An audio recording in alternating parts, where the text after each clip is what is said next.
실력과 노력으로 성공했다는 당신에게 이 제목에서 시사하는 바가 참 많습니다.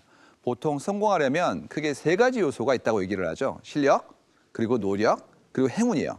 그런데 많은 사람들이 특히 이미 성공을 했다라고 인정받는 분들은 자신의 행운에 대해서 과소평가하거나 잘 인정하지 않는 경향이 있습니다. 대부분 지금까지 이루었던 것들 이 모두가 오롯이 나의 실력과 노력 그리고 선택으로 만들어진 것이라고 생각한다는 것이죠. 그런데 정말 그럴까요? 행운을 데이터를 기반으로 분석을 해보았습니다. 메리토크라시, 다시 말해서 승자 독식 시장이 계속 뻗어나가면서 행운의 중요성은 더욱 커졌다. 1등과 2등의 실력이나 노력은 종이 한 장 차이인 경우가 많습니다. 행운을 좀 더 객관적으로 바라보자는 거예요. 나는 걔랑 다르면 화가 나는데 같으면 또 화가 나는 거예요. 그러니까 이제 미치는 거죠. 그 균형을 어떻게 잡을 것인지가 문제인 것입니다. You changed my life. 제가 한 얘기 이거였어요. No, no, no. You change your life. 행운이 따르다는 걸 인정하면 성취에 대한 강박이나 정서적 불안에서 벗어날 수가 있어요. 왜 행운이 더욱 중요한지 경제학적 관점에서 설명해주고 있습니다. 저는 데이터 속의 흔적을 통해서 사람들의 마음을 읽고 분석하는 일을 하고 있습니다. 흔적은 세상 곳곳에 숨겨져 있습니다. 저는 매주 주말마다 서점에 들려가지고 새로운 책들을 보는 것이 취미예요. 어떤 책들이 누워있는지, 어떤 책들을 사람들이 보고 있는지 그걸 둘러보면 사람들의 가장 큰 관심사의 흐름, 그다음에 결핍에 대한 부분들, 전체 사회 움직임 같은 것들을 느낄 수가 있습니다. 보통 사람들에게 많이 이렇게 얘기되어지는 것들, 그다음에 또 많이 판매되어진 책들 보면 다음과 같이 책들이 있습니다. 보통 사람들이 이제 사긴 했는데 끝까지 읽기에는 참 어렵다라는 책들도 포함되어 있죠. 모두 메리토크라시, 능력주의를 이야기하는 책들이에요. 마이클 샌델은 공정하다는 착각을 통해서 능력주의 사회가 정말 공정한가 묻고 있고요. 아난드 기리다라다스는 엘리트 독식 사회를 통해서 소수에게 돈과 권력이 집중되는 세상에서 신흥 권력 엘리트 집단의 열망과 위선까지도 얘기합니다. 뿐만 아니라 데니얼 마코비치는 엘리트 세습에서 물질과 사회적 보상만을 위해서 자신의 미래를 결정하는 엘리트들이 있다면 그분들 역시도 행복하지 않을 수 있다라는 아주 섬뜩한 얘기까지도 하고 있는 책들을 펼쳤습니다. 그게 왜 이런 일이 벌어지냐 하면 결국 승자 독식 문제인 것 같아요. 결국 승자 독식 문제인 것 같아요. 승자 독식은 지금 전 세계적으로 더 강화되어지는 그런 현상이에요. 예를 들어서 옛날에는 동네 읍내자랑 같은 거 하면 대상 탔을 때 전기밥통이라도 받아갔잖아요. 아무리 크더라고 하더라도 국가 정도의 레벨에서 우리의 경쟁의 어떤 범주가 정해져 있었거든요. 근데 이제는 전 지구적인 콘서트가 가능해졌죠. 뭐 메타버스란 말이 나오고 있어요. 그래서 사람들의 관심과 시간을 다 가져갈 수가 있습니다. 그렇다면 이제 동네 가수는 직업의 위기를 느낄 수밖에 없는 것이죠. 다시 말해서 동네 가수도 글로벌 시장에서 살아날 만큼의 어떤 경쟁력을 가져야 되는 상태가 되고 맙니다. 그야말로 비정하죠. 유튜브만 보더라도 전 지구인이 다 뛰어들고 있어요. 처음에는 잭팟이 터지면 금광이 되지만 모두 다 뛰어들면 골드러시가 되거든요. 너도 나도 다 금캐로 몰려다니는 것이죠. 그 얘기는 무슨 얘기냐면 참여자가 늘면 유튜브의 수익이 줄어들게 되겠죠. 왜냐하면 분배의 총량이 줄어드니까요. 글로벌 마켓이 열리면 그만큼 경쟁력을 요구받는다는 것이고 그만큼 승자는 큰 보상을 얻지만 그렇지 않은 어두움에 만들 수 있다는 부분들을 설명하고 있는 겁니다. 이 책에서도 이러한 승자 독식 시장의 구조에서 왜 행운이 더욱 중요한지 그것을 경제학적 관점에서 설명해주고 있습니다. 승자 독식 시장이 계속 뻗어나가면서 행운의 중요성은 더욱 커졌다. 이들 시장에서 소수의 승자에게 돌아가는 막대한 보상은 결국 엄청나게 많은 경쟁자를 끌어들이기 마련이다. 그래서 경쟁자가 많아질수록 행운이라는 요인은 더욱 중요해진다. 1등과 2등의 실력이나 노력은 종이 한 장 차이인 경우가 많습니다. 이 책에서 어떤 얘기를 하냐면 회계 소프트웨어 같은 얘기를 해요. 예전 같았으면 뭐 세무, 회계 맡으신 분들이 그 동네 분들한테 정보를 제공해 줌으로써 나름의 시장을 형성했거든요. 근데 그렇지가 않고 표준화된 프로세스가 나오거나 혹은 소프트웨어가 나오게 된다면 이제는 그 소프트웨어가 그 모든 일들을 대행해 주기 때문에 굉장히 우수한 소프트웨어 하나가 전체 시장을 독식하는 연질이 생길 수 있다는 얘기입니다. 그렇다면 이제 그때의 소프트웨어 업계에서도 가장 좋은 것과 좀 그거보다는 약간 좀 덜 좋은 사이에 기능의 차이는 미미하나 여기에 대한 시장의 장악력은 무한대일 수 있기 때문에 그 평가는 굉장히 클 수 있다라는 부분들을 고민하고 있는 거예요. 다른 사람보다 1%더 열심히 일하거나 재능이 있는 사람이 1%의 수익을 가져가는 건 어찌 보면 당연하다고 볼 수가 있어요. 그런데 그 과정에서 나타나는 차이가 사소한데 수익은 수천 배 차이가 난다면, 그렇다면 행운의 영향력에 주목할 수밖에 없다라는 얘기를 저자는 다음과 같이 얘기합니다. 행운이 아주 미미한 영향을 미치는 경쟁에서조차 승자는 거의 언제나 가장 운이 좋았던 사람들 가운데서 나온다. 결론은 사소해 보이는 우연한 사건들이 경제적 보상에 있어서 엄청난 차이를 낳고 있다는 것이다. 저자 역시 저명한 경제학자이자 코넬대의 석좌 교수로 이미 굉장히 큰 성취를 이룬 분이에요. 근데 이분이 그 친구와 함께 테니스를 치다가 이분이 쓰러졌는데, 근데 마침 지나가던 구급차가 와가지고 이분을 구했다는 거예요. 그래서 그때 알게 됐던 건 뭐였냐면, 어떻게 이런 일이 일어났을까? 거꾸로 다른 유명인 중에서 어이없는 사건을 통해서 사망한 케이스를 떠올리고 그 둘 차이는 과연 무엇인가에 대한 부분도 고민해 보는 겁니다. 그다음에 어떤 얘기를 해주시냐면, 굉장히 좋은 대학교죠. 유명한 명문대학교인 코넬대학에서 교수로 임용된다는 것은 쉽지 않은 일이죠. 근데 본인이 굉장히 운이 좋게도 그 전체 커트라인 7번째의 순서로 교수가 되었다라는 사건을 얘기해 주시고, 자기와 함께 연구하던 사람들과 함께했던 연구의 과정 속에서 우연히 겹치는 사건으로 자신이 썼던 논문이 각광을 받고 그를 기반으로 지금의 안정적인 위치를 확보했다는 부분까지도 얘기를 합니다. 그러니까 다시 말해서 본인의 삶이 우연의 연속이었다는 거예요. 다시 말해서 그만큼의 행운에 대한 부분들을 이제는 발견하고 감사하는 마음을 갖게 됐다고 볼 수 있는 거죠. 저도 비슷한 일을 많이 겪습니다. 제가 알고 있던 분 중에서 해외에 좀 유명한 큰 기업의 그런 오너가 계신데요. 이분이 굉장히 터프한 분이었어요. 근데 우연히 만나는 일이 생겨가지고 제가 했던 일들을 좀 설명해 드리고, 그다음에 제가 쓴 책을 전달해 드렸어요. 그랬더니 이렇게 얘기했어요. 이 책 내가 본 적이 있는데? 그러면서 본인 가방에서 꺼냈습니다. 이 책을 쓴 사람이 당신이었어요? 얘기한 겁니다. 이유가 뭐였냐면 그 책이 중국어로 된 책이었는데요. 거기 제 이름이 중국어로 써 있었기 때문에 당연히 한자로 된 이름이니까 한국인이 아니라 중국인인 줄 알았다는 거였죠. 알고 봤더니 제가 쓴 책이라는 걸 알고 이렇게 얘기했습니다. 이거는 일종의 운명이다, 이렇게 얘기하시더라고요. 이 경우에도 바로 우연이었죠. 그래서 그분이 중국어로 된 책에 추천사를 써주셨어요. 내용이 뭐였냐면 정말 작은 세상이다라는 얘기였습니다. 한 번 더 있습니다. 제가 그 회사에 가서 직원분들한테 제가 공부하고 있던 것들을 알려드린 일이 있었어요. 그래서 이제 그때 설명을 드린 다음에 많은 분들한테 여쭤봤죠. 제가 이런 설명을 드렸는데 혹시 질문 있으십니까? 그랬더니 한 친구가 손을 들었어요. 젊은 여자분이었는데 저한테 이제 질문을 하신 겁니다. 근데 그 질문이 꽤 스마트한 질문이었어요. 그래서 저는 이제 훌륭한 질문입니다. 한 다음에 이제 설명을 드렸죠. 그 다음 날 그 회장님 만나가지고 제가 말씀드린 거예요. 회사의 직원분들이 참 열정적이고 흥미로운 질문도 하시던 걸요? 얘기했더니 회장님께서 그 친구 좀 데려와 보세요. 이게 오게 한 거예요. 그분은 바로 발령을 냈습니다. 그래서 회장 비서실로 들어갔어요. 그 1년 후에 있었던 일은 뭐였냐면 제가 다른 컨퍼런스에서 만났었는데 그분이 이제 회장님께 따라온 거예요.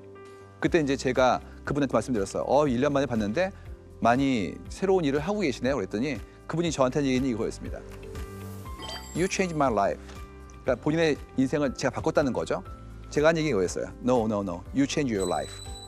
그분이 질문을 했거든요. 질문을 했기 때문에 그 결과를 얻은 겁니다. 행운은 굉장히 많은 곳에서 발생할 수 있는데 시도를 해야 생깁니다. 그냥 얻어지는 건 아닌 것 같아요. 그러니까 그가 그 질문을 했기 때문에 그 인생에 어떤 새로운 형태의 모티브를 얻게 된 거고, 저는 그 행운에 하나의 작은 역할을 했지만 제가 의도한 건 아니었죠. 그만큼의 다양한 일들이 지금 벌어지고 있기 때문이라도 행운이라는 건 정말 중요한 일이다라는 거를 저는 제 생활에서도 그를 통해서 느낄 수가 있었어요. 그 행운이 정말 중요하다는 것을 여러분은 언제 느끼고 계십니까? 보통 우리가 무엇인가를 도모하고 계획한 경우에는 그 결과에 대한 성취의 결과를 온전히 내가 했다라고 느끼기가 쉽습니다. 근데 거기에는 그야말로 음덕부터 수많은 형태의 누군가의 도움이 있었을 거예요. 엘버트 라슬로 바라바시 또한 이와 비슷한 관점의 책을 냈어요. 그의 책 성공의 공식 포뮬러에서 똑같은 환경과 스펙을 가졌음에도 성공하고 실패하는 차이는 도대체 왜 만들어지는 것일까를 질문합니다. 아참, 여기서 성공은 생전에 사람들로부터 인정을 받은 걸로 정의하고 있습니다. 토너먼트를 거쳐서 올라가는 스포츠 경기 같은 경우, 테니스 같은 경우죠. 이 경우에는 가장 실력이 우수한 선수가 우승하게 돼 있어요. 그렇지만 음악 오디션 같은 경우, 예술 분야 같은 경우에는 일정 수준 이상의 기량을 갖춘 사람들 사이에 변별력이 그리 크지 않은 경우가 많다고 합니다. 그렇다면 어떻게 해야 되냐면 확률을 높이기 위해서라도 계속해서 더 많은 시도를 해야 된다라고 얘기하는 것입니다. 다시 말해서 운이 있다는 얘기예요. 그런데 왜 우리는 평소에 행운이라는 외적 요인보다 자신의 노력이 더 중요하다고 생각할까요? 좋은 환경에서 태어나는 것이 누군가에게 일어날 수 있는 가장 커다란 행운 가운데 하나라면 행운의 중요성을 제대로 인정하지 않는 태도야말로 우리 모두의 행운을 갉아먹는 것이다. 잘 되면 내 덕, 안 되면 남 탓. 이러한 생각이 잘못됐다는 건 아니에요. 이것은 일종의 자기 보호 본능 같은 것이라고 볼 수 있어요. 이 책에서 설명하듯이 인간의 이런 흥미롭고 별난 성향 때문에 때론 무모해질 수도 있고 희망을 품고 용기도 내고 성취도 하는 것이라 생각합니다. 또 내가 너무 이성적이라면 성공과 실패에 대한 엄밀한 계산 후에는 시도조차 하지 못한다는 것이죠. 근데 우리는 그렇지 않기 때문에 시도를 하는 겁니다. 어떤 경쟁에서 승자가 될 가능성을 현실보다 우리는 훨씬 더 높게 생각하는 경향이 있습니다. 그러니까 딱 한 명 뽑는 오디션 프로그램에 몇백만 명 넘게 지원하는 것이죠. 확률적으로는 몇백만 분의 1인데 모두 다 기적을 노래합니다. 원래 우리 인간이란 종이 이런 기질을 갖고 태어난 것을 확인할 수 있는 좋은 예제라고 볼 수 있습니다. 다만 이제부터라도 행운을 좀 더 객관적으로 바라보자는 거예요. 우리 인생에 있어서 행운의 역할이 어떤 건지 이해해보는 시간을 갖자는 것입니다. 저는 2015년도에 상상하지 말라라는 책을 낸 이후로 계속해서 관찰의 중요성을 강조해왔습니다. 감이나 직관보다는 눈으로 보고 관측한 내용을 바탕으로 세상을 읽어야 한다는 것이죠. 그런데 재밌게도 사람들은 저를 디지털 포춘 텔러라고 부르곤 합니다. 사람들이 오히려 그 이상을 스스로 상상하는 것입니다. 그래서 제가 저를 통해서 뭘 알고 싶으신 거냐 여쭤보니까 요즘 왜 이런 책들에 사람들이 관심을 가질까 하는 거였습니다. 제가 볼 때는 그만큼 우리 사회가 공정성에 대해서 얘기하기 시작했다는 것입니다. 사람들은 원래 공정하고 이타적인 인간을 원한다는 그런 하나의 실험이 있습니다. 얼티메이텀 게임이라고 최후 통첩 게임이라고 불리우는 하나의 실험이 있었는데요. 첫 번째 실험 규칙을 알려드릴게요. 초록에게 1,000원권 10장을 줍니다. 그 다음에 규칙은 뭐냐 하면 옆에 있는 파랑이한테 돈을 나눠주면 되는 거예요. 근데 그렇게 되면 그가 수락할 때만 내가 돈을 받을 수가 있어요. 그러니까 내가 1,000원을 주고 그가 좋아 1,000원 그러면 이제 당연히 저는 9,000원, 그는 1,000원을 받게 되는 것이고요. 그렇지가 않고 그 받은 돈을 내가 거부한 경우 파랑이가 그럼 둘 다 못 받습니다. 1,000원을 줬는데 싫어 그러면 이제 둘 다 못 받는 거예요. 그럼 이성적으로 제가 얼마를 주건 돈을 주면 그는 수락해야 돼요. 이유가 그가 거절하는 순간 둘 다 못 받거든요. 즉 루즈 게임이에요.